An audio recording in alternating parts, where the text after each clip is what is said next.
Okay, we're going again. Welcome, welcome everyone to our Fair Housing Power Lunch. That was a slip. We're going to get to the Fair Haven simulation in a moment, but welcome to Housing for All, Fair Housing Power Lunch. We do have a great program scheduled today.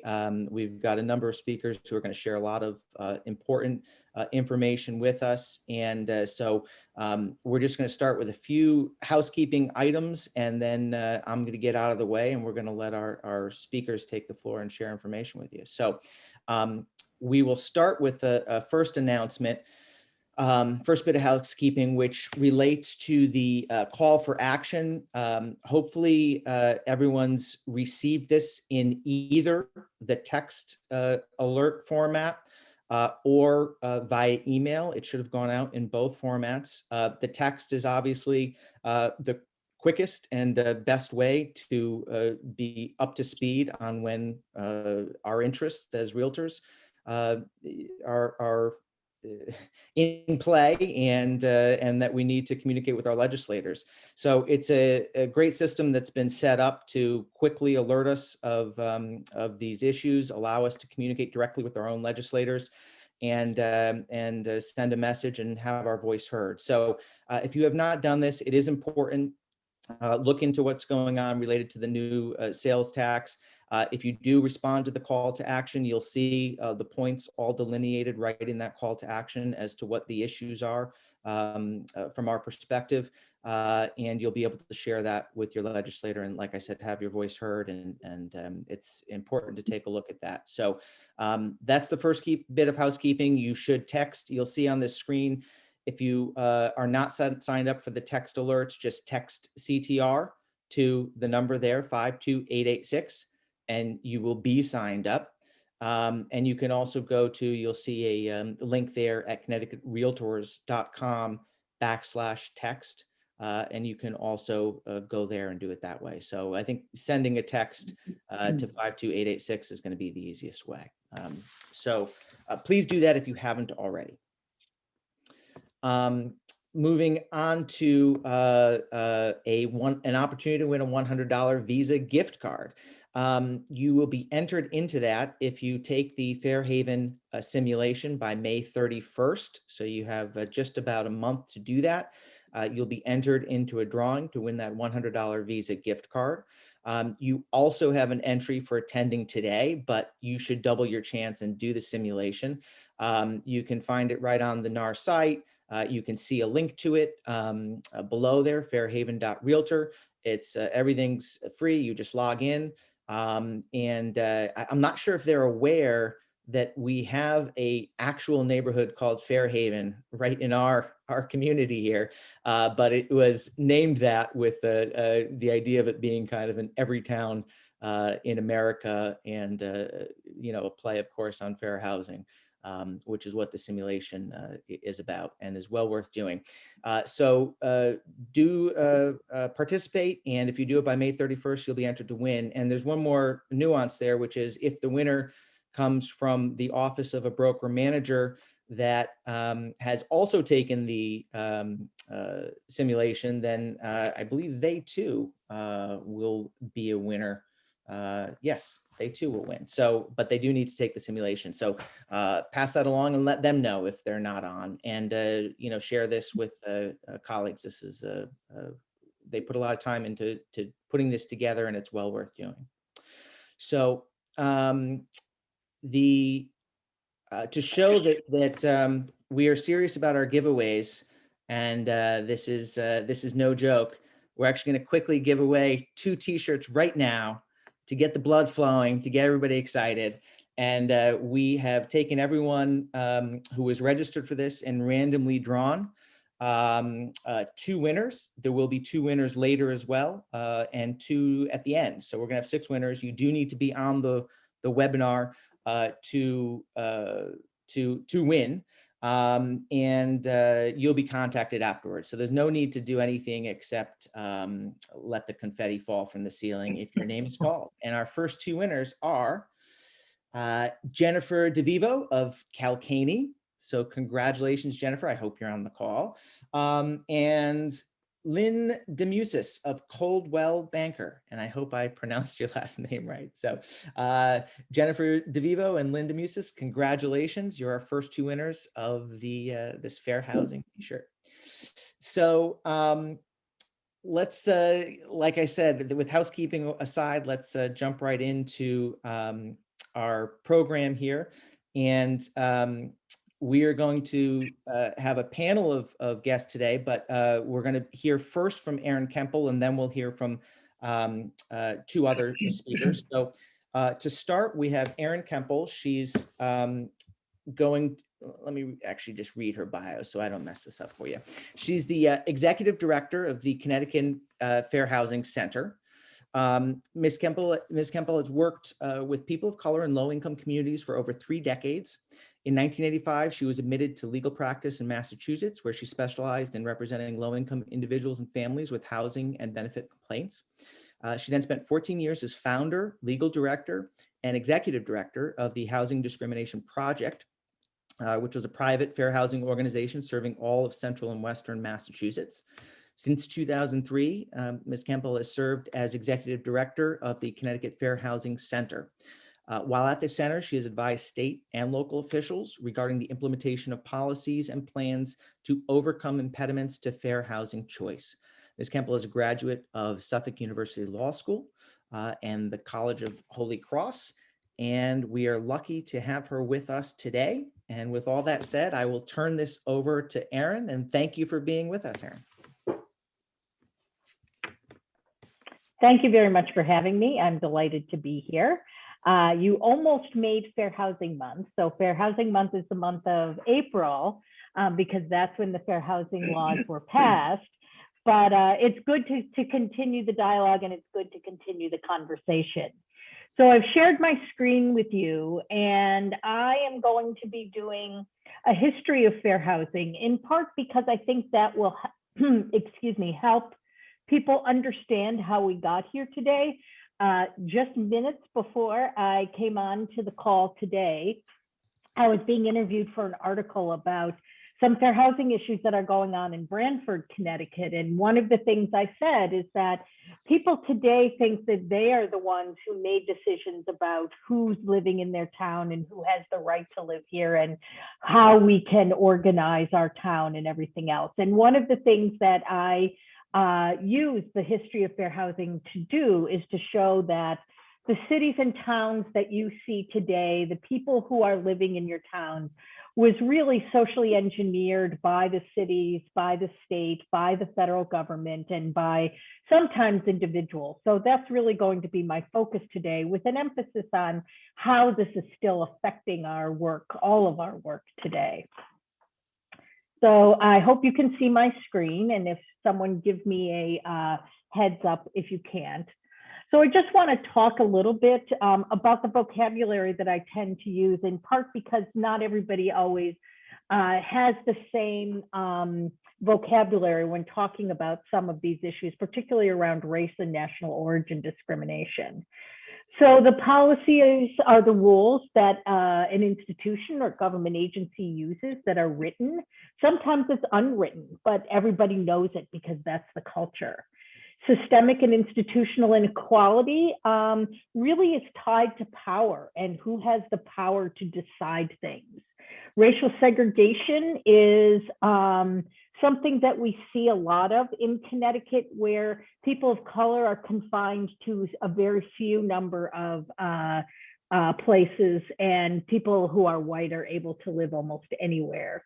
And finally, one of the things I know that you all know is that a subsidy is assistance provided to either a person or an institution or a corporation. And one of the things I hope you'll appreciate after I finish today is that it's not just individuals who are receiving housing subsidies. In fact, there are so many different parts of our society that receives housing subsidies that they shouldn't really have the bad reputation that they do.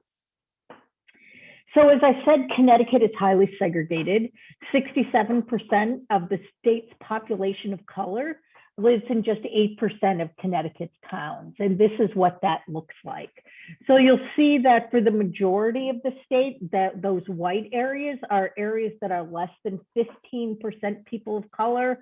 The darkest green means that people of color are 60% or over of the population. So a lot of this is based upon 22 census data, because as you know, the census data just came out this week. We don't expect there to be a significant change in segregation in Connecticut. So how did this happen? How did we get to the segregation that we see today? And why do we have segregated neighborhoods?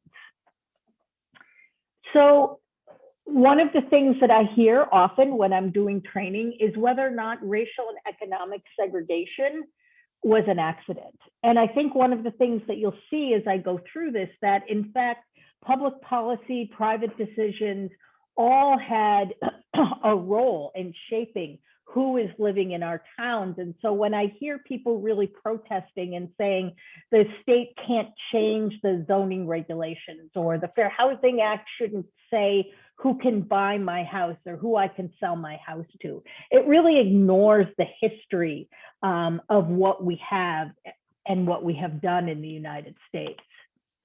So I want to start back in the 1930s with the New Deal and redlining. So if you remember your history, the New Deal is really, and the 1930s was really about overcoming the effects of the Depression. And so the National Housing Act was passed in 1934 in order to help cities and towns overcome the effects of what was in effect a real estate market collapse. And so the federal government created a company called the Homeowners Loan Corporation that was supposed to be advising people about where they should be investing their money. And by people, I really should say financial institutions. And so what you'll see on the right is a redlining map of Hartford and West Hartford. The green areas were created and designated as a place to go. You should lend here. It's very safe. But the red areas that you see on the far right of your screen, both the north end of Hartford and the south end of Hartford, were all declared to be no-go, no loan zones. Don't do loans here. They're very, very risky. Yellow is in the middle. Blue is getting toward green. But why does this matter? Well, if you look at let me go back to the screen. If you look at the pieces of paper, the way that these all were done, it was how different places were designated had very little to do with money. It had mostly to do with race and national origin. So if you look at the sheets and the evaluations that were done at the time, if it had people of color or new immigrants, it was coded at red, and that's where we get the redlining. And and there was no lending there. And as a result of that, those neighborhoods today continue to suffer from a lack of investment by the governments and by financial institutions. The green areas that you see were mostly white, and it was designated. It is good to lend here because people are mostly white. So that was the 1930s. At the same time, right after World War II, there was more zoning going on, because before the 1930s, pretty much you could put a factory next to a house next to a public housing development. But as the 30s and 40s went on, we zoned our neighborhoods, and there was a lot more housing being created by the federal government. So what you see outlined in red here is a racial covenant that is in the town of Hartford, indeed still existing in the town of Hartford, that says no persons of any race except the white race shall use or occupy any building on any lot, except that this covenant shall not prevent occupancy by domestic servants of a different race that are employed by an employer or tenant. These are also found in the deeds in the city of, in parts of the city of Manchester and it used to be in some of the zoning regulations for the city of New Haven. In addition to that, as the government was creating additional housing in order to house returning GIs, they were continuing to really segregate people. So again, the red arrow that you see on your screen pointing to the headline, Negroes may not move into Oakwood War housing tract. That was housing in West Hartford that people were banned from. This was not just in Hartford. What you're seeing in front of you is a map, a zoning map of the city of New London. And one of the things that happened is that there was a predominantly African-American neighborhood in that town that was decimated. It was completely removed. And if you go to the area where the African-American town or neighborhood used to be, you'll see empty parking lots and empty lots. All of the housing has been created. And if you get, I have shared this PowerPoint with the New Haven Realtor Association. And if you listen to it, you're going to hear about the community that was lost. So Spencer Lancaster, who was New London's first African-American select person, described the community that was there. By taking out that particular neighborhood, they took out a lot of Black businesses. They took out a lot of economic development that had helped people of color move up beyond working class and into the middle class. In 1944, along with the development of war housing and the conversion of that housing into public housing, what we had was two different developments that helped create the suburbs we see today. So what you're seeing on the left in the big picture is a picture of Levittown on Long Island. Levittown was a lot of housing that was built very, very quickly in order to house GIs who were returning. It was all in the suburbs, and every single a house included a racially restrictive covenant. So until really into the 60s and 70s, you could not buy a house in Levittown, either in Long Island. There were also them in Pennsylvania. You couldn't buy a house in Levittown if you were a person of color. Now, those became illegal in 1948 with a decision by the Supreme Court, but in general, that rule was not followed. The Supreme Court decision was not followed unless someone specifically challenged it, which didn't really happen until after 1968 when the Fair Housing Act was passed. What you're seeing on the right is something that was going on at the same time as Levittowns and other suburban areas were being built. And what it is that the suburban development was really subsidized by the federal government. So the federal government took whatever money it had had been investing in the cities, took all of that money and moved it into what you're seeing on the right, which is the development of highways and the development of suburban communities. And so where cities had been receiving money for things like fixing streets and creating additional plots for additional housing, all of that money starting in the 1940s was invested in the suburbs. And so again, what you have is, and you can see this in the picture, is highways that took people out of the city. And if you see this particular picture, you can really see the effect of what it was. So the picture on the far left is an example of what was removed. This is the Hartford Constitution Plaza on that picture in the middle. On the left is what was removed. So if any of you have been in Hartford and been to Constitution Plaza, it's this huge concrete desert that has a couple of office buildings, but is really cut off completely from the surrounding neighborhood. And you can see from the bottom here of the picture, what it is surrounded by are streets and parking lots. So you went from what was a really vibrant and thriving Italian community in Hartford, where you could, for instance, go and buy your olive oil or cheese, to this desert of concrete. And where that all those people went, if they were white, they went to the suburbs. If they were people of color, they were moved further into the north end of Hartford. The same thing happened in New Haven. If you look on the right, the before picture is the communities that were surrounding downtown. So instead of having a lot of the people who were working in New Haven live in suburbs, you can see that there was a lot of housing in the area in the left. What you have on the right is that you can see that the highway came in, and pretty much the development that went in around the highway took away all the housing.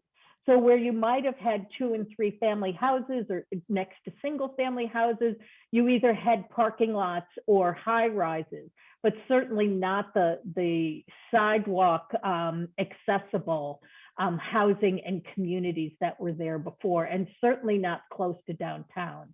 And again, that was not something that the city of New Haven was looking to do. It was something that they were given money to do by the federal government. So again, it was a case where people who were outside of the communities were making decisions about what the communities would look like. So how does this influence housing today? I mean, one of the things that all of you know is that you do have a lot of influence on where people buy based upon what's available, based upon what they can afford. But think about why things are affordable or not, why people want to live in a particular place or not. And one of the things we know is that for the most part in inner cities, so in downtown New Haven and downtown Meriden, there are very few places to buy.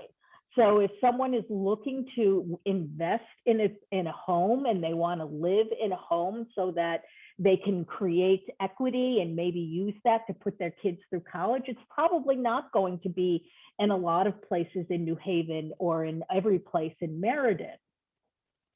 The other thing is where do people who actually have money live? So where do landlords live? Do they live in the area where they own property? Usually not, because again, they're looking at living in a place where their housing is going to accrue in value. And what we know is that a lot of the places in neighborhoods of color are not accruing in value, sometimes because of discrimination. I'm sure you've heard about many of the complaints brought against assessors who actually assess down a home because a person of color lives there.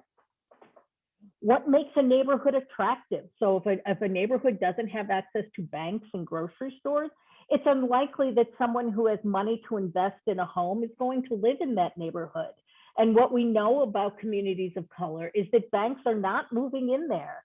We brought a case against Liberty Bank, and during the time that we were negotiating the settlement of that, we really wanted Liberty Bank to put a branch in the north end of Hartford, because that is a completely unbanked community.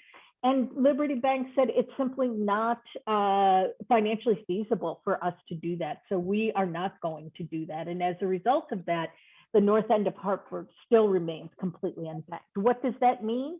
It means that people in the north end of Hartford or people in other neighborhoods that are unbanked spend a lot more money in order to access their money. So they're going to a check cashing place, which is going to charge very high fees for them to have their checks cashed. They're going to have to go to the bank or the check cashing place and buy a money order, or the post office to buy a money order in order to pay their rent, in order to pay their utilities. It's very, very expensive to be poor.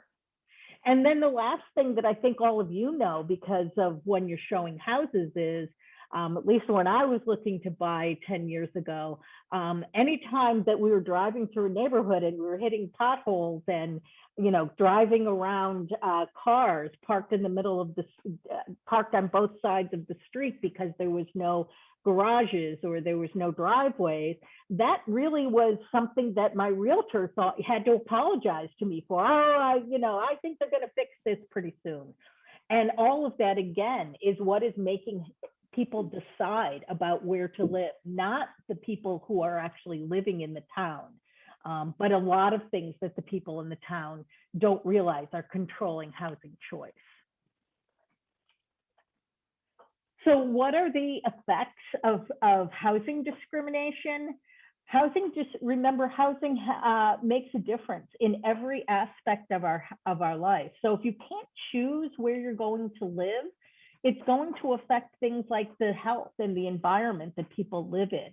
One of the things that was proposed a couple of years ago was to take down a public housing project in Bridgeport and rebuild it with new housing. And certainly the housing that they wanted to take down was in terrible condition, lots of problems that were causing health problems for the tenants who lived there. But their proposal was to put the new housing next to a coal burning plant that would really pollute the air that the tenants were breathing. And that is, again, it's not, if you were selling a house, you would probably not want to take that, work with that owner, because why would you want to sell, why would someone want to buy a house next to a coal burning plant? And yet that is often where we are doing things like putting in public housing. Another thing in some of our cities in particular is access to public transportation. Now, again, in the suburbs, you don't need public transportation, right? Because they have lots of parking lots and highways to get you in and out of the city, but not actually to go into the city itself. Where we work has a definite impact on housing discrimination, definitely has an impact on where we work. Certainly, you're not going to work in Phoenix, Arizona. Well, until the pandemic, you weren't going to work in Phoenix, Arizona if you were actually living in New Haven. But in fact, it is also impacting how people work and where we work. The job growth right now is in the suburbs, and yet many people of color who would work in some of the lower income jobs, such as cleaning or working in retail, are not able to live in the communities where they work. One of the things that I think also has an impact on where people live is the rates of policing and incarceration. So right now we are looking at some issues that are going on in Branford, as I said, where people are opposing public housing and opposing people moving in from outside because they might be riffraff or would change the character of our community. I think a lot of people who are looking for housing, or especially when they have children or about to have children, are very interested in the school systems. And if what you're looking at is a school system that is not serving the children well, it's going to be much harder to sell a home there. Again, not something that anybody is, any people who are listening to this are making decisions about. It's the towns, it's the way that our system is set up that is making all of these decisions for who can live in our town. In the 1960s, the civil rights movement began really focusing on housing segregation and why people were not able to choose the housing that they lived in, but for the most part, it was being chosen for them. And that's why on April 7th, we celebrate the passage of the 1968 Fair Housing Act. The fighting for integration also happened in Hartford. So what you see on the left is a group of Black Panthers and other civil rights activists protesting and asking for integration of the public schools. And we still haven't really had that happen. I think one of the things that's most important that people don't realize is how often people who are white stood with people of color, especially with regards to the integration of schools and with regards to the integration of housing. I'm just going to close with a few facts, which I know you all know about the Fair Housing Act and also the State Fair Housing Act. So the FHA prohibits discrimination concerning the rental, sale, or financing of housing based upon membership in the protected classes. The protected classes, as you know, include race, color, national origin, sex, disability, religion, family status, ancestry, marital status, age, sexual orientation, lawful source of income, gender identity and expression, and veteran status. The way discrimination happens is differential treatment, treating people differently because of their membership in a protected class. So where we see that often in home sales is steering. So people being told only about housing in neighborhoods that match their race. So people who are white being told about housing available in places that are white, majority white, people of color only being told about places in areas that are majority African-American or Latinx. Disparate impact, which is a neutral rule that has a disparate impact or a greater effect on members of the protected classes, is also illegal. Finally, how is discrimination, what does it look like today? So one of the things that we know is that there have been several different things that have affected people's access to housing, and several different things that have happened in order to address the problems created by what we're calling fair housing challenges. So the subprime mortgage crisis that went from 2007 to at least 2010 really had a significant effect on people of color and their access to home ownership. Home ownership is now at a much lower rate than it was prior to 2007, and really the lowest rate since the 1960s. The other thing we're seeing a lot of is the gentrification of poor and non-white neighborhoods. So in Hartford, there was really an effort to increase the housing stock and the cost of the housing stock in downtown Hartford, thus resulting in people being priced out of neighborhoods they had lived in a long time and had put up with the problems, and now all of a sudden we're not able to reap the benefits. There's a lack of affordable housing throughout the state. And by affordable housing, I think most people think rental housing, but in fact, there's a lack of affordable housing on the sales side also. Bad conditions and absentee landlords, again, affect people of color much more than people who are white, and yet there is very little ability to address that. And finally, we will continue to see evictions and foreclosures due to the COVID-19 pandemic for many years to come. And again, the people that you're going to see being evicted in particular are going to be people of color.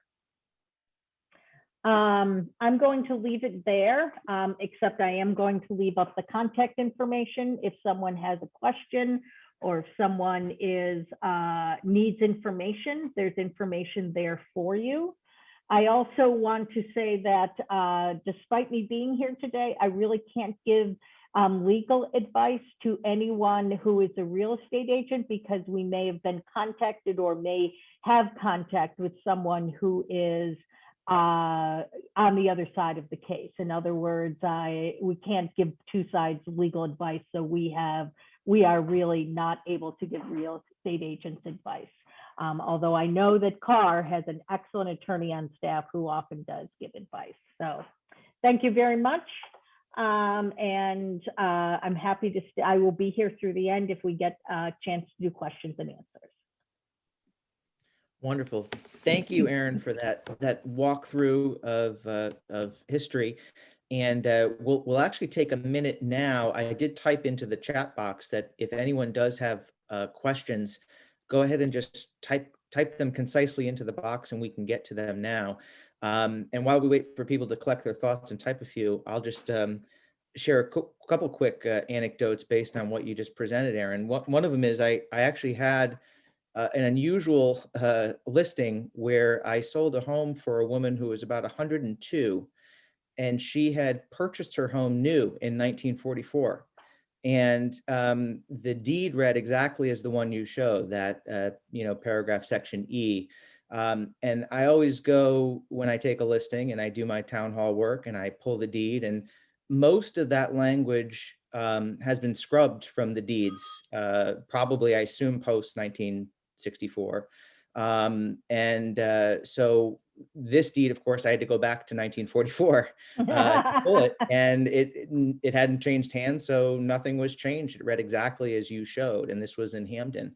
And so I mentioned that too, just if any of the realtors on do town hall homework and are there, you can still go back further than whatever deed you pull. Go back to, if you do have a home that was listed around this time that Erin was talking about, go back further in the records and you can see for yourself. It's pretty amazing. They're all there in the town clerk's office. So we've also heard about similar, I should have mentioned this during my talk, we've also heard the same clauses in deeds in Old Lyme. Mm-hmm. So yeah, West Hartford, Old Lyme, and Manchester, I can vouch Hamden. for, there was one, and this was Southern Hamden. It was a subdivision of homes built in 1944. She still actually had the subdivision advertisement from the paper from 1944, which that's amazing. I'll see if I have a copy of it. I would love to see that. Yeah. I also want to mention, I just think I think it's great you started with the vocabulary of what you're talking about, because for what it's worth, I just mentioned when this topic, fair housing in general, when it comes up, I think when there are, disagreements or I so often hear people talking past each other. And I think what they're talking past is that they just have different definitions. Yes. And they're hearing different things for the same language. So I think grounding us with the vocabulary is an important place to start. And I'll tie that to something we're going to talk about at the end. There's a video NAR has about implicit bias. Yeah. And I think one of the best things about that video is it goes through and it shares the language and terminology of these conversations and of this topic. And I think it's important to kind of start there and all be speaking the same language. Yes. Anyway, thanks for sharing that. Do we have any, Rachel, do we have any questions? I don't see actually Yes. many. Oh, we do. Okay. I'll let Rachel jump in, and maybe I missed it. Rachel, can you read one of the questions? Sure. We have a question from Lily, and she's asking, I have a client who only wants to rent to Section 8 HCV program participants and is asking that I include language in the listing stating so. I've seen listings that say Section 8 accepted, Section 8 okay, Section 8 RAP accepted, but I need to know if this is okay or not. Short answer, it is not. And the reason that it is not legal to advertise in a way that either steers people toward or away from housing is that what the courts have said is that an ordinary reader would believe in this case that this is the only person who would accept Section 8. So one of the things that we come across often is tenants who say, oh, I didn't know it was illegal to say I won't accept Section 8 or I won't accept a RAP certificate or something along those lines. And when you advertise Section 8 accepted or RAP accepted, it reinforces that idea like, oh, this person accepts it, but no one else is advertised that way. Therefore, I must, then no one else must be accepting it. So it is illegal to advertise in a discriminatory way.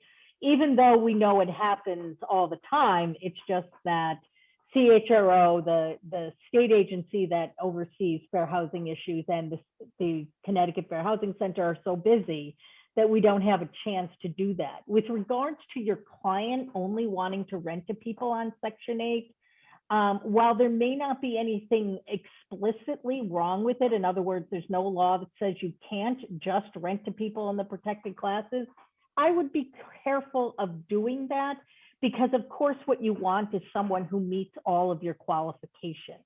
And so you really want to make sure that your qualifications, number one, are objective. So it looks at ability to pay the rent. It looks at whether or not somebody is going to be a good tenant, respectful to the other people living there, obey any rules and regulations. And there's no guarantee that people on Section 8 are or not going to follow that. So I would look at tenants as a whole and not based upon only one particular characteristic. Thank you, Erin. We also had a couple other items. I just want to mention, because it was in the chat, people were wondering if this was a CE class. No, we are not offering CE credit for today's participation, just to clear that up. And then we have a question from Dee Dee Strode, and she'd like to know, Erin, what steps do you think will bring about change to these redlining policies? So I think one of the things that we talk about when we talk about how to change some of the rules and the regulations that are currently in place or have been in place for a long time is, number one, to point them out and to point out their effect. So by one of the things that a lot of banks said is, well, we have to redline, otherwise we're going to lend in an area and lose money. And I think what that really, the Fair Housing Act and the laws that go along with it really addresses what I just said, which is looking at people not based upon whether or not they fit into a protected class or whether or not they are living in a particular area, but what is it about their particular characteristics that make them either a good risk to lend or not a good risk to lend. And one of the things that we've seen too often is a simple no because of where you live. And in fact, when we have done fair housing testing on lenders and sometimes on realtors, what we do see is very black and white. I'm not looking at you as an individual. I'm not looking at your characteristics. I am looking at your race, your national origin. The other thing we're seeing a lot of is women being denied mortgages because they're single and have children, or because they're on parenting leave, and men are not being treated in the same way. And so I think all of that is something that really needs to be looked at by the people who are doing it. Thank you. All right, we have two more. One is from Shadia Goldstein Minor, and she'd like to ask, she says she recently had a landlord who didn't want to take Section 8 because the max the max stipend in that zip was $1,029 and the rent was $1,300 per month. What could she have done to make Section 8 an option? Unfortunately, there's such a large difference between what the rent was and what the what you're referring to is the fair market rent. So the maximum rent for that particular zip code was $1,029. So what that is saying is the fair market rent was $1,029. There's a couple of things that I always tell landlords and real estate agents to do. The answer is, we take Section 8. We will rent to anybody who has any kind of a subsidy. You, tenant, must go and see if Section 8 will take us. And so the reason I say it that way is that there are times when Section 8 can make exceptions or when Section 8 has to make exceptions. So for instance, if the person is disabled and having difficulty getting a unit because they're disabled, Section 8 has the ability to go up on the rent and increase the amount that they will pay. In addition to that, tenants are permitted to pay about 40% of their income in rent. And so it may be, depending upon the income of the tenant, that the tenant could make up the difference. And finally, because Connecticut is so expensive, there is something called small market SMRs, which is small market fair market rents, which looks at, for instance, if the property was in Milford versus in the city of New Haven, maybe the fair market rent would be higher. So there's a lot of different things that go on in determining what the actual fair market rent is for this particular unit. And that's why landlords should always say, I take Section 8, see if Section 8 will take us. And the same thing goes with RAP. I'm using Section 8 as generic for all kinds of housing subsidies. Thank you, Erin. Thanks, Erin. Do Really we have interesting. time for any more? I think we do have another minute or two. I just wanted to jump in on that last topic and just mention that I think apropos to actually your whole presentation, I wanted to mention the book, The Color of Law by Richard Rothstein, which covers in greater depth and with other, a lot of very specific information, the slides you went through. So, and then also at the CTR level, we just had a book club that covered that. And I think Cindy Butts may be joining us today. So celebrity shout out to Cindy if she's there. But in any case, the CTR did a book club, and that was the book that we went through. And we actually were able to have Richard Rothstein join us for the last meeting of that. And I guess his next book coming out is going to be about exactly the question before, which is Dee Dee's question, what works best, to rectify these past policies as we try to find solutions going forward. And one of the things he mentioned was exactly this issue with the voucher, the fair market rent being sort of a broad geographic area, such that it doesn't really offer housing choice, because if you go to Milford, it's not a sufficient amount. And conversely, it actually may inflate rents in some areas where the fair market rent would be lower, but because it's collating too much data and averaging it out, it ends up skewing a bit. So it's not providing always the choice that we would hope it would. And so I know that's something being looked at a policy level. So that may be one of the things that from just a program perspective changes in the future and perhaps provides more equity. Any other questions for Erin or? Yes, there's two questions and I'll ask them both, and she can go ahead with the answers. We have Peter Reichenberger, who would like to know, since you mentioned the shortage of affordable housing for purchase in Connecticut, can you elaborate on a solution?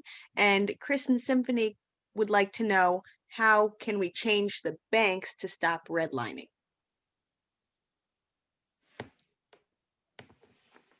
I think that home ownership is the hardest thing homeownership is the hardest thing to make affordable, because there are economies of scale, obviously. So when you're building affordable housing, the biggest bang for the buck is to build multifamily affordable housing.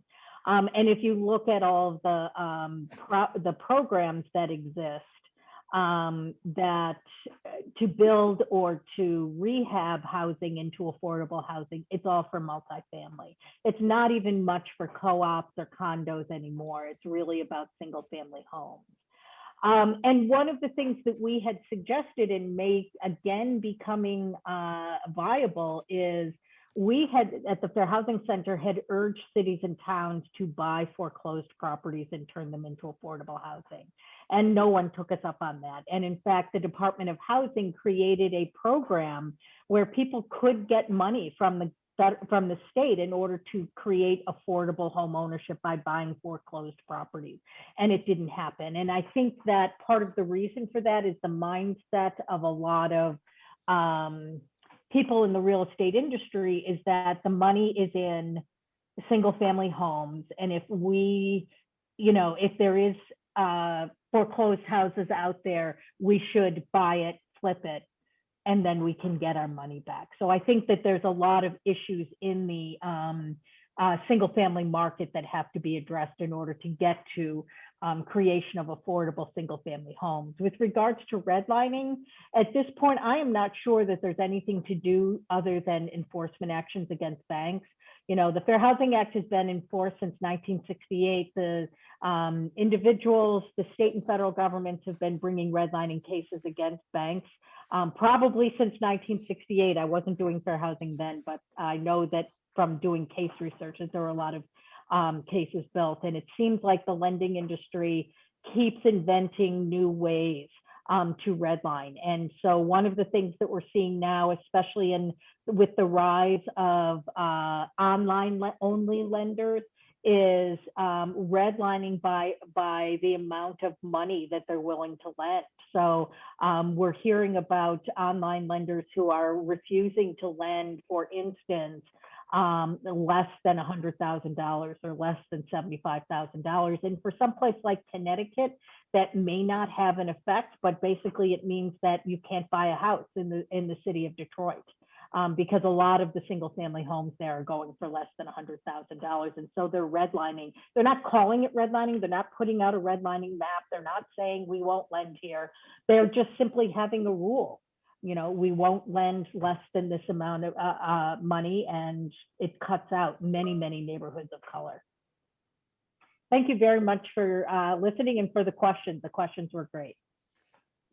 Thanks, Erin. That was really, really great. And thank you for answering the questions. They were very detailed and helpful. So I think we're right on schedule here. We will move on. And before we jump to our next two presenters, we have another t-shirt drawing giveaway where you can proudly wear a t-shirt and show off all your knowledge and let people know that you are someone who can speak about housing for all and fair housing. So the two winners, let's see, we have Al Chiarito of Chiarito Real Estate. Again, I hope I got your name pronounced right, Al. You can correct me in the chat if I blew it. And we also have Marshawn Bell of Coldwell Banker. So congratulations to you both, and you'll hear from us for ordering information. So congrats. We're going to move right on to our next presentation. We're lucky to have Kelly Harvey and Michele Erling with us. They've been on and listening into the panel presentation thus far. And I'll read you a very quick blurb on what they do and then turn it right over to them. So Michele Erling and Kelly Harvey are former Connecticut Department of Consumer Protection investigators for 17 and 12 years respectively.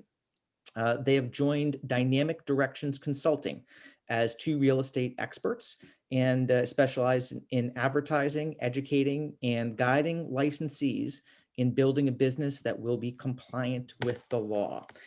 So this may be a little bit of the rubber meets the road for our attendees, and may answer a different type of question, and some of the questions that were coming in for Erin may actually be answered here in this presentation. So with that, I will turn it over, and thank you, Kelly and Michele, for being here with us.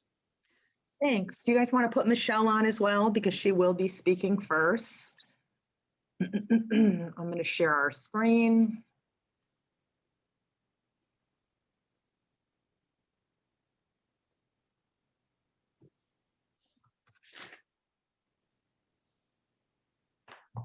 Okay. Okay. Hi, everyone. I think I'm on now. Mm-hmm. Okay. Yes. Just to start, our presentation today is on record retention and its importance to you to focus on what you're supposed to do. Our experience is as Connecticut brokers, as well as former real estate investigators for the Department of Consumer Protection and retired, as was said, and the complaints and investigations relative to discrimination and fair housing that we actually encountered and worked on. Based on our experience and knowledge, your focus has to be on your client in documenting the transaction through the Connecticut statute legally requiring record retention. Written proof and evidence of a transaction may support a claim of discrimination by your client, and it also may alleviate you from any wrongdoing. And Kelly is going to go into what the actual statute is. So as you see on your screen, Connecticut General Statutes, Chapter 392 is the section of the statutes that you will find real estate laws under. And I know we often would hear from real estate licensees, I don't even understand where to find the laws or regulations. They are posted on the Department of Consumer Protection website, but I admit that sometimes difficult to find. So therefore, I have put here on the screen the actual link to the ct.gov portion of their website, where you will find Chapter 392 that is specific to Connecticut real estate licensing laws. So with that being said, the section of real estate licensing law that's relative to what we're speaking of today is section 20-325M. And the reason I say that is because Michele and I are going into a discussion on file organization, retaining your office files, which are required to be retained for not less than 7 years after any transaction closes, all funds in escrow for the transaction are dispersed, or the listing agreement or buyer or tenant representation agreement expires, whichever occurs later. So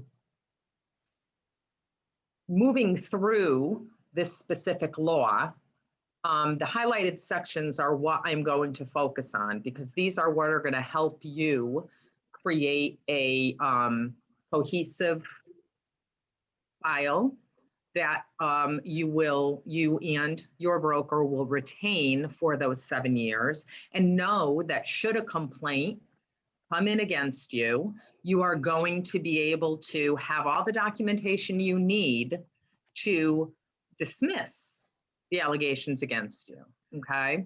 So as it says in that portion of the law is all purchase contracts, leases, options, written offers or counteroffers drafted by such broker or on behalf of such broker. So notice it says all, I have all underlined, because it's not just the contract that was the successful contract that needs to be retained in the transaction file. The transaction file consists of all purchase contracts. So all offers that were made, right? Someone makes an offer, they typically submit a purchase and sales agreement as the offer. That purchase and sales agreement must be retained. It possibly wasn't successful, got rejected, especially in these times we're seeing 9, 10, 12, 30, right, offers. You need to have all those in the file. That becomes part of your retention. So leases, options, written offers or counter offers drafted by such broker. So notice it says drafted. That a counter offer may not come in or it may not be sent on an actual purchase and sale agreement form, right? It might be just in the form of an email or a text maybe saying, oh, this is what my, buyer is countering at, or this is what the seller is countering back at. That's part of your transaction file. That is technically a counteroffer. It's an offer. Even if it wasn't on a purchase and sales agreement, it is an offer. So that needs to be retained in the file, okay? And then such records to be retained in any format, electronic or otherwise, capable of producing an accurate copy in paper format of the original document. So I understand that many of us use DocuSign or some of the other methods. Perfectly fine. If that is the file retention that your broker chooses to use, not a problem. And again, remember, files need to be retained by the broker in the broker's office. So, carrying around your buyer rep agreement with you until such time that your buyer finds something is not sufficient. Your broker needs to know who he or she is representing, right? Because when you enter into a representation agreement with someone, you're entering on behalf of your broker. Your broker, and I hate to say it, but I'm gonna, owns that client, right? The client belongs to the broker. Salespersons are a extension of the broker. They represent the broker. So the broker needs to have knowledge of who he or she is representing. So again, it can be a hard file. If you're old school and the broker wants to do the hard file paper files, that's fine, or it can be any electronic method, as long as if an investigator walked into the broker's office and said, I want to see these files, I want, you know, you to show them to me now, they need to be able to be produced, okay? So when a complaint is filed against you, and you know what, many folks in my 12 years with the department had complaints filed against them, and the complaints were frivolous. There was no basis for them, but it's still a complaint, and it's still something that the department has to look at, okay? So the department takes a complaint in and we'll look at the complaint. And the first thing, we're going to talk specifically here about fair housing. We're going to talk about a fair housing complaint. So a fair housing complaint comes in.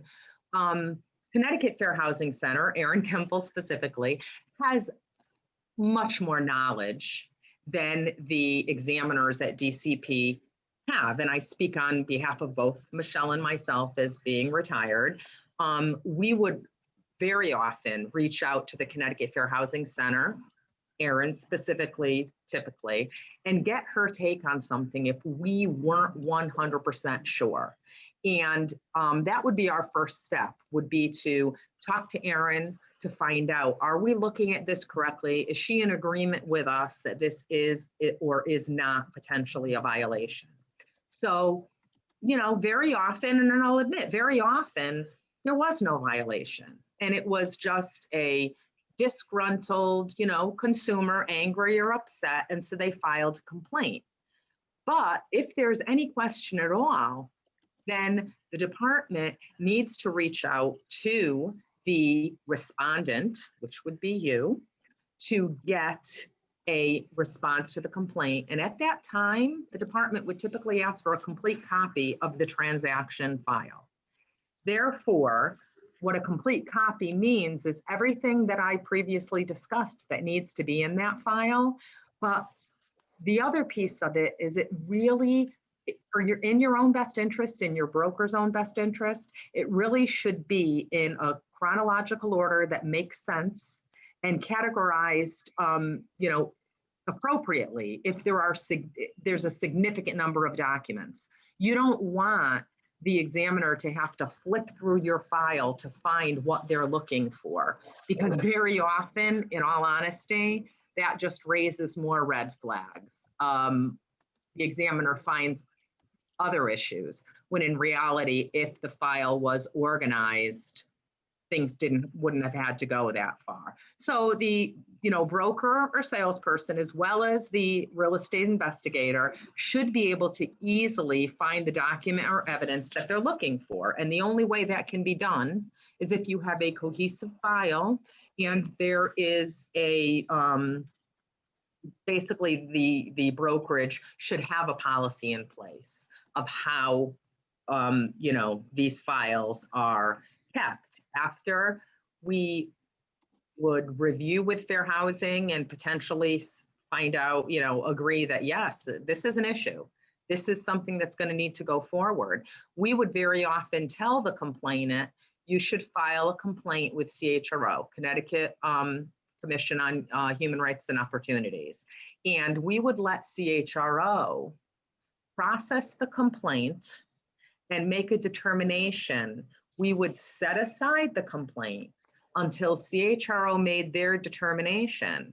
And then at that point, we would pick it back up, because there would be repercussions from CHRO, but then the department would follow through with repercussions of its own that would happen. So DCP, Connecticut Fair Housing Center, and CHRO would work very well together in this process. So for all three of those organizations, it's in your best interest to really have that cohesive file and be organized. Michele?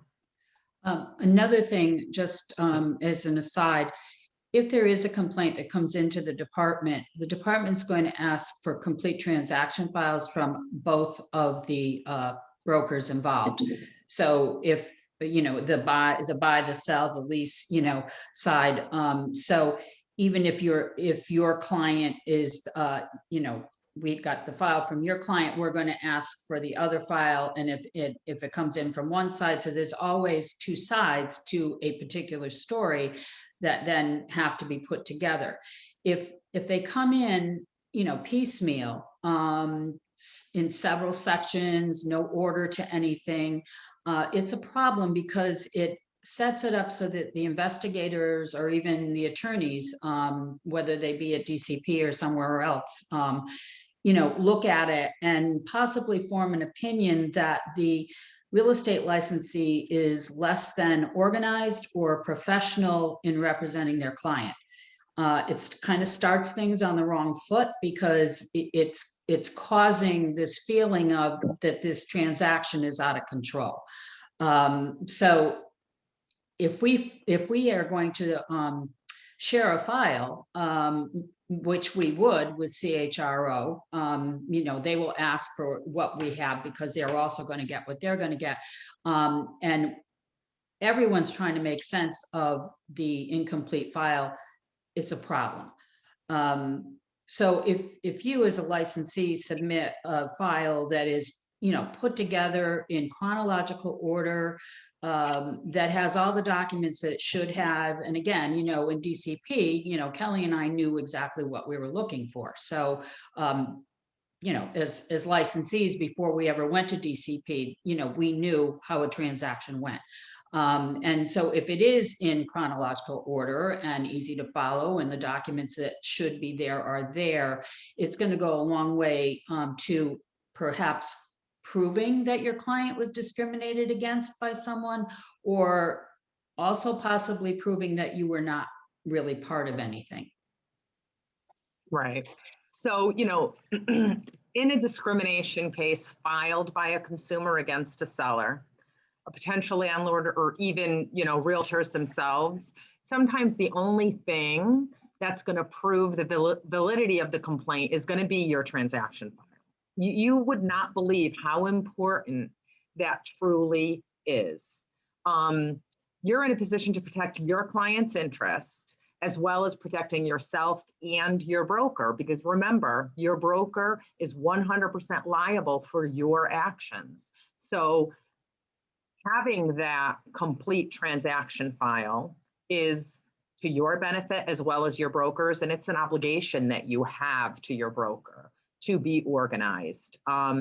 You're in a position to protect your client's interests as well as protecting yourself and your broker if you're part of a complaint investigation. So the written facts, documents referencing the offers and counteroffers of a particular transaction will be the evidence that'll be some of the most compelling in determining the outcome, you know, of the complaint. Kel, do you want to talk about like one of the cases that we had that was really kind of a record retention nightmare? Yes, the most recent consulting job that we did. Yeah. Yeah. We were hired by a consumer seller who had recently sold their house to determine if there were any violations of real estate law by the buyer broker in this instance. And the seller's listing agent actually referred this client to us. So our job was to go over their transaction through, you know, meetings, conversations, and then through the transaction files. So we advised the seller and the agent at the first Zoom meeting that we need a complete copy of the transaction file, and they both would have one. Perhaps the sellers wouldn't have as complete a one as the listing agent, but we needed both of their files within about a week's time, you know, give them a week to get it together. Because in order to advise them whether or not there were alleged violations, we had to look at all the paperwork as to what they were claiming had happened. After several requests, several weeks to the listing agent, the seller sent in their file with probably within 2 or 3 days. Mm-hmm. We received, no, we probably didn't receive anything probably for almost 3 weeks. we received emails with documents attached. There were And just separate, just like, just here's separate. this email, here's that email, just Right. emails flying at us. And I just want to interject and reiterate to you people so that you understand the frustration for us was that this listing agent was the one that referred her clients to us because she felt that they had been wrong. So go ahead, Michele, continue. This is what Kelly and I do. So anyway, yeah, emails. Some were, you know, the offer to purchase. Some there were pages and pages of text, but not in any particular order. There were 2 appraisals.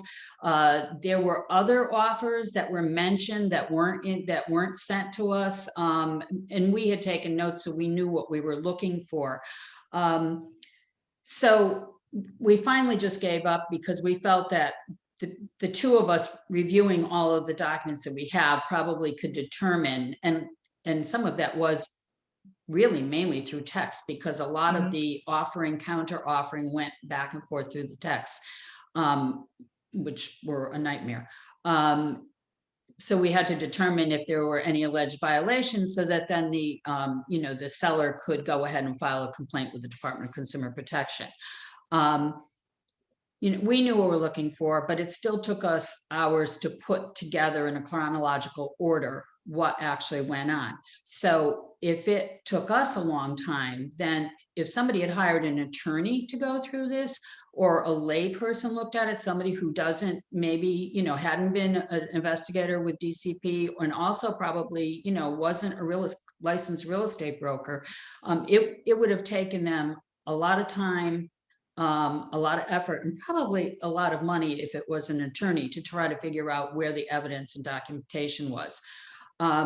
So we put it together in a cohesive timeline, and we determined that there were what are possible violations, because they're not violations until Department of Consumer Protection, the Real Estate Commission, actually determines that.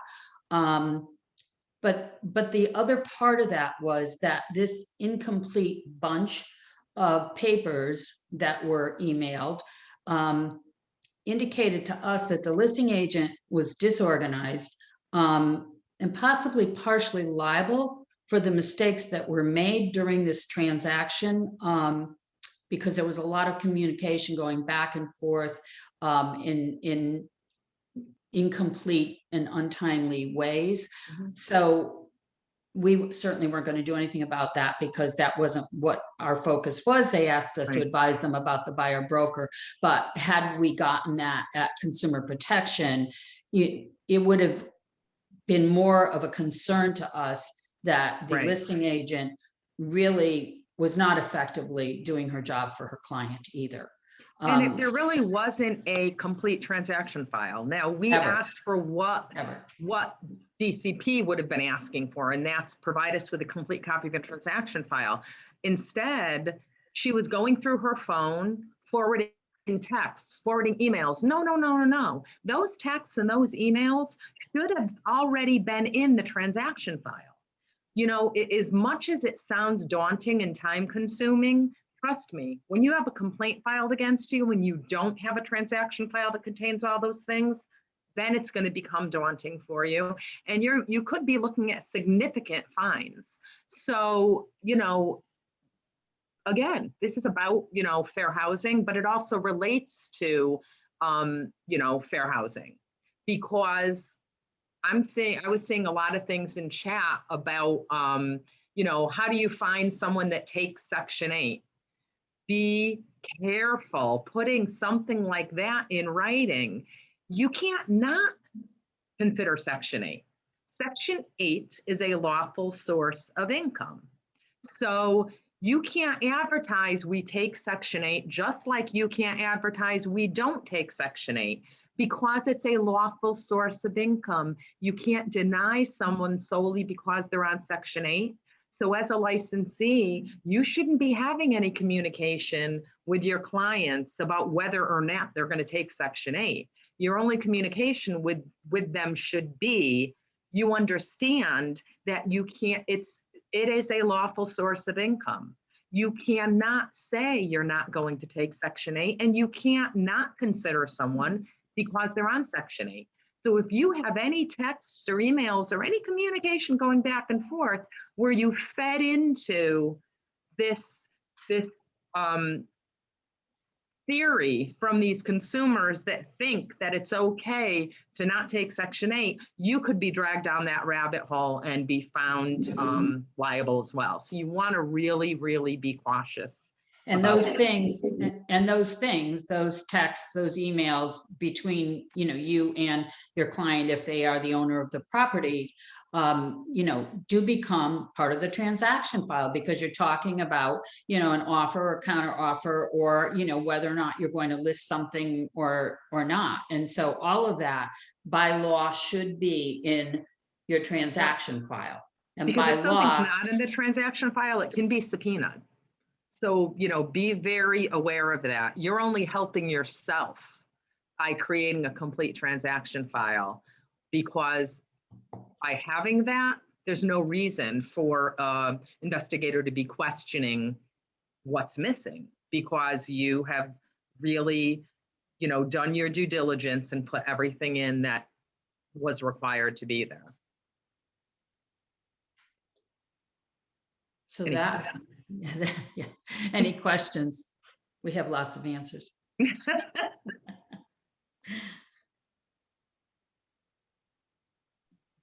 I do not see any questions in the chat. Okay. We'll give, let's give people we have a few minutes left. So I'm going to give a few people time to gather thoughts and ask questions. This is a great opportunity to, talk to two people who have been on the DCP side of the desk, who've seen a lot of cases, and who are now offering consulting specifically to people in doing our job. So, so maybe you've made everybody afraid to type their questions is what's happening. Right. But well, you know how to reach us. A healthy dose of fear. That's right. We know how to reach you. I do see something coming in. So this is a question about, I guess, your recommendations for, and this is a great question. If I would even broaden it, they've asked what's the best software to create a transaction file. And I think that there is a logistical challenge to trying to, in some sort of, when you're jumping from email to text, and I'm sure many of us would prefer a single stream, but it's often consumer driven. Someone texts you and you need to respond, and then they email you about the same topic, and back and forth. What is your quick advice for how best to organize and collate that? And I mean, to be honest with you, in this day and age, which is so different than just 5, 6, 7 years ago, right? With texting and the ridiculous amounts of email, I do set aside 1 hour a week by myself, and I have 4 agents, and I tell them to please do the same. I set aside 1 hour a week to go through all of my texts, to go through all of my emails. And I do not keep hard files. I do keep my files on, on the computer in my OneDrive, and I have it categorized. I set up separate folders for every transaction, and I scan in my texts. I print them out and scan them in, and I save my emails in PDF format and slide them into the appropriate transaction files. So that's how I do mine. But again, I think the biggest part is setting aside the time and being consistent. Whether is 1 hour a week enough for you? Do you need half hour a day? What works for you is what you have to do. And I literally have it in my calendar with a reminder that it needs to be done. And my agents have to do the same, because we share everything on OneDrive. So I verify their files to make sure that it's been updated they tell me what day each week they're going to be updating their files. And I go in the day after and make sure that they actually have. Yeah, it comes down a lot of times to the broker management and, how involved they are, or do they have an admin person who's actually focusing on that? Right. Great, thank you. And I'm not sure if you can see in the chat, we have 2 more questions that have come Yes. in. Well, if you can read it, I'll just let you. Yeah, I do see it. So as a listing agent in this crazy market, if I understand you correctly, every offer received and all communications surrounding them become part of the transaction file and must be kept for 7 years. 100%, absolutely.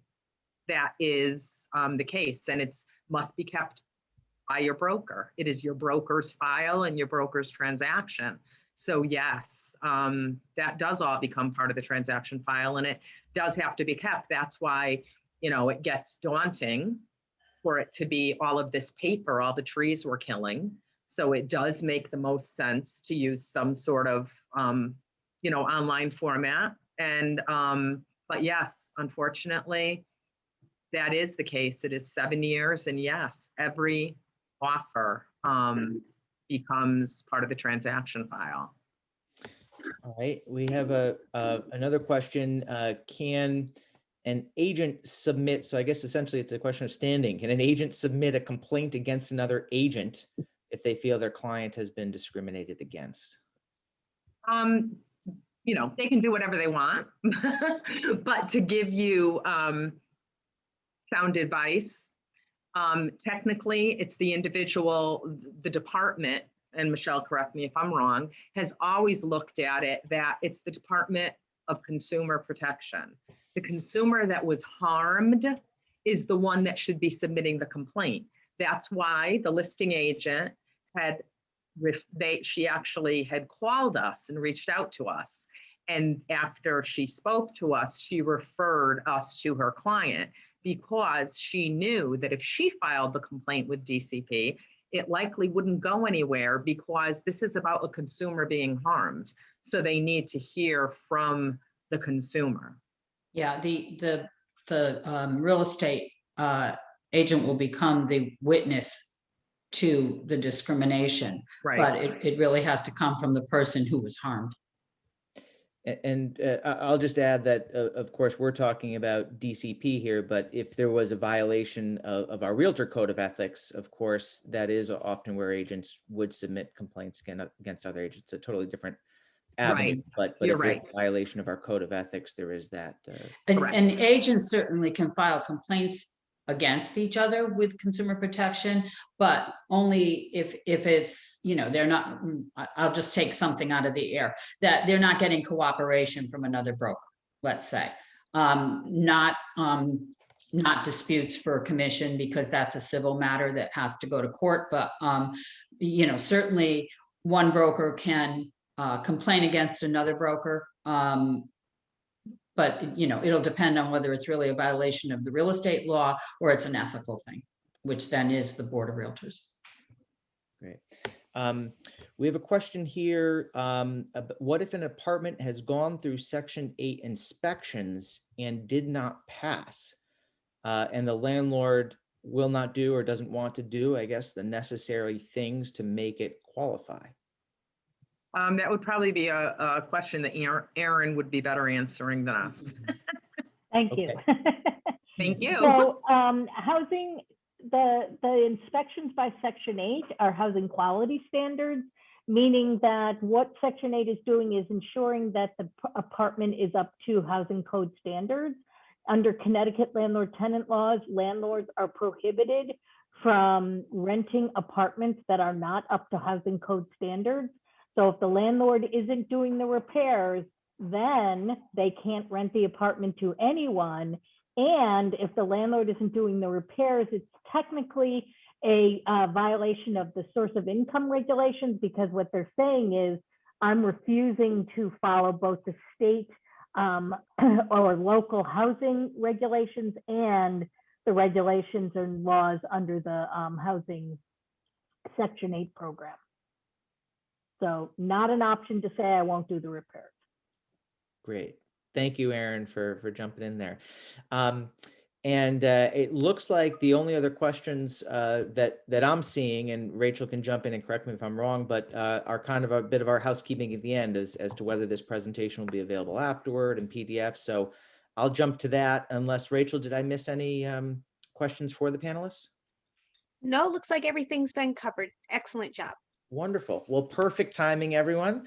And special thanks, Kelly and Michelle, for your slides and your presentation. Thanks for having To us. Yes, thank you. Wonderful. And again, as you mentioned, their contact information is available to all attendees. And we're going to be sending out a number of things will be available. This whole presentation has been recorded. So if you missed part of it or want to share it, it will be on the NHMR YouTube channel to watch at another time. You can watch it again if you want. You know, if you had a great time, just hop on and look forward to it Friday night. Repeats. We'll also send out the PDFs of the PowerPoint presentations to all attendees. And I do want to flag, you'll get this as well, but there are additional fair housing resources to be aware of provided by NAR. These include, if you click on that link, you'll see various videos, articles, legal updates, which are good to follow, as well as other graphics and social media materials, so you can spread the word and share information. I will, and also there, of course, will be that I had referenced earlier, the implicit bias video. That's another thing worth watching. The Fair Haven housing simulation is you can find a link to there. Again, we encourage you to take that. You'll be entered to win the gift card as well if you do it by the end of the month. And here's a little bit of information on this last slide about, or one of the last slides about the implicit bias training video. It basically goes through the mind sciences and modern understandings of cognition to explain how our unconscious brains categorize information and stereotypes, and offers practical tools to override hidden biases. It's a very approachable video, and I think again lays out a common language for us all to talk about these things. So definitely encourage you to watch it. I think it's just under an hour, but you can watch it in clips or segments as well. Yes, and there's a link right there to the video. So all of this information will be available, so you don't need to scramble and take notes. And we're going to close out right before we hit 1 o'clock with our last t-shirt drawing. We have 2 more winners. If you are not a winner, you actually can purchase one if you do want to sport one of these t-shirts and show off your knowledge to people. So the t-shirts, I think if you just send a note to Bernadette Blaze at our office, I don't think she'll be able to guide you in the right direction. Just let her know you have an interest, and we'll be able to put an order together, and she'll be able to provide pricing and other information. But the 2 winners of the last 2 giveaways are, looks like Laura Seppin of Weichert Realtors and Samantha Wasef of Harriman Real Estate. So congratulations to Laura and Samantha. And with that, we are at 1 o'clock. So I thank you all for joining us. I thank our panelists for sharing information with us today. And I hope you enjoy the rest of this day. Thanks for being here.